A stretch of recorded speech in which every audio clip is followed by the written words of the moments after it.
Hi everyone, it's Melissa Woods from Welcome to the Woods. In my last video I showed you my bathroom in its current configuration, which is very tight. The toilet and shower had barely any room.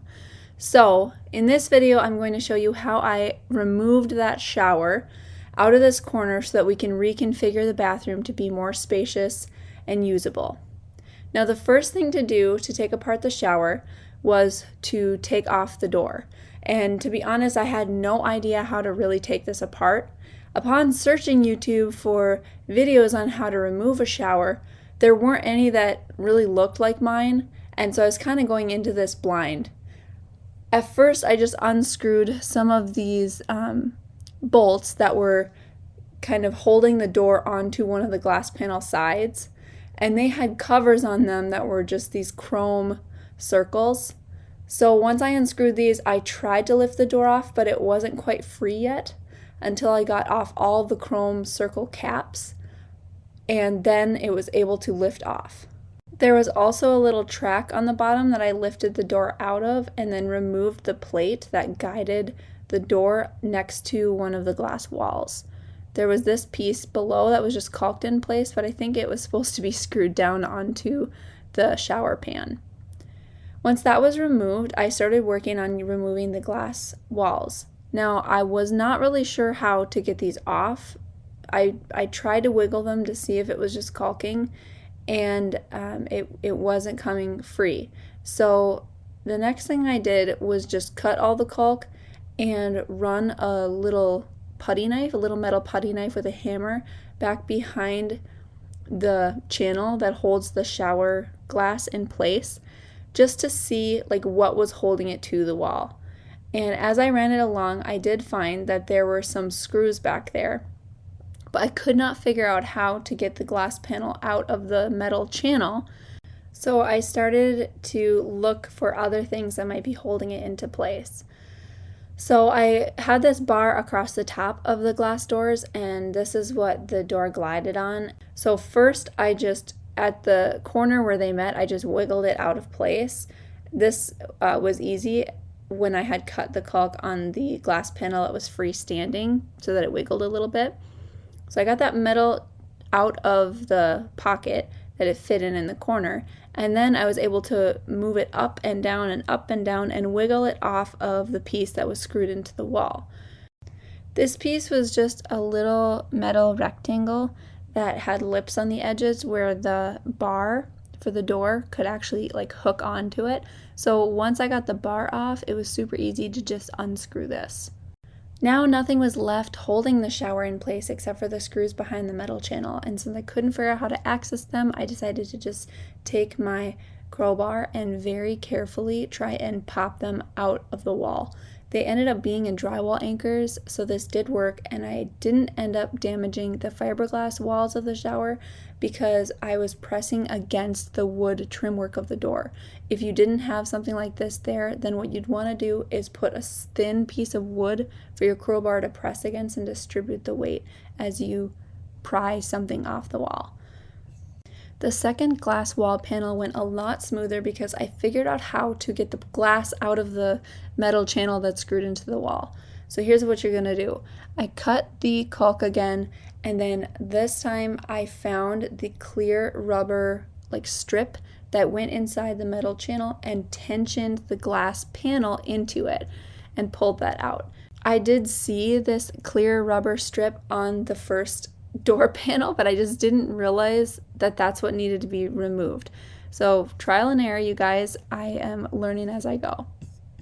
Once the glass was out of the way, I was able to access the screws that went into the fiberglass walls of the shower and just unscrew them. I used a hand screwdriver for this instead of my drill because the tops of these screw heads were quite stripped and I didn't want to strip them any further.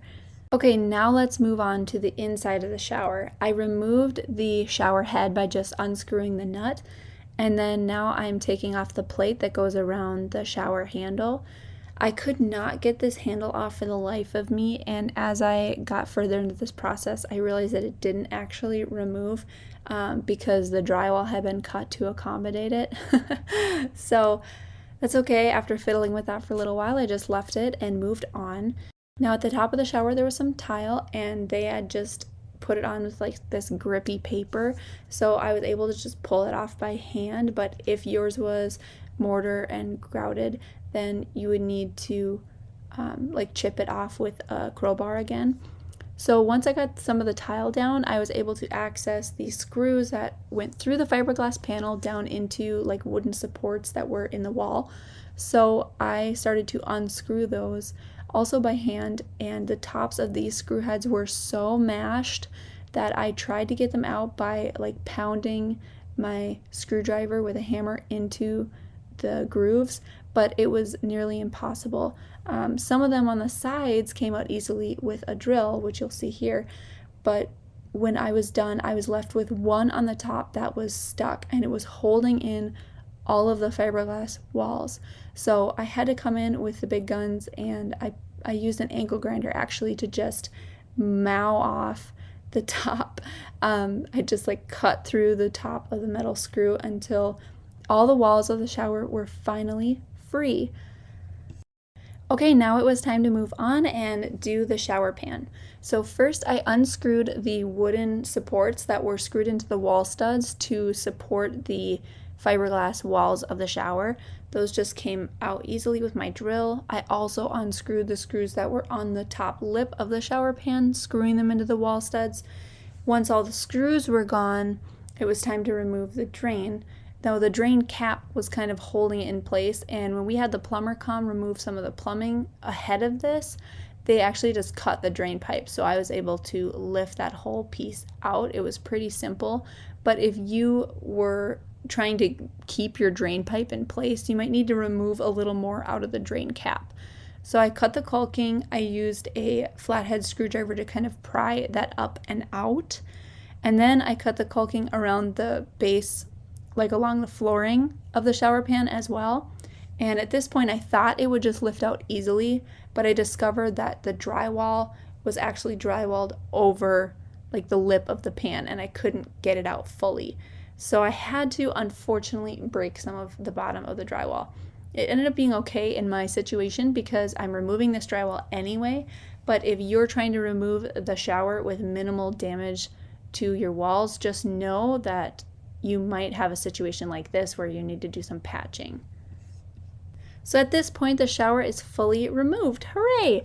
But I'm going to go a little bit further to prep this bathroom for the next steps. And I'm just going to show them here because it involves also removing the innards of the shower. So if that applies to you, keep watching. The flooring that was in the bathroom before our remodel was just a click together LVP. So I lifted that out of place. And then I'm going to get to work removing the drywall, so just pulling all the screws out of the wall studs until the drywall panel is free. I was able to remove the drywall pretty easily because most of it wasn't like mudded over the screw heads, so I actually am going to save these panels and hopefully reuse them when I put my bathroom back together. Now the faucet handle for this shower was mounted onto a piece of plywood, so right here I'm unscrewing the plywood in hopes that I can get it out of the way, but I ended up just breaking it and realizing it wasn't going to come loose unless I removed more drywall. So now I'm just taking 4 little screws out of the faucet handle that held it onto like the innard plumbing. And this part is all you'd really need to do if you were trying to remove your shower faucet, but not all the guts of the shower, because this part actually removes like what is something you could buy in the store versus the parts that your plumber would install. You might want to get a little bucket or a towel for this part because you're inevitably going to have some water leakage. Now, these PEX ran up through the floor and they were already cut off from below by the plumber, so all I had to do was cut the shutoff valves and pull them through the holes that were drilled in the wall framing. And then I'm going to remove some more drywall because I want to get the shower pipe out as well, like for the shower head. Once I removed the drywall, there was a couple surprises for me. One was that this tool got left behind, and I was kind of happy to get a new tool. It's just a little pliers, and I also found this wire sticking out, and I'm like, oh my gosh, what is this? So I'm gonna have to figure out how to correctly get that, like either junction boxed off if it's live or what. So I'll figure that out in the future. But back to the shower.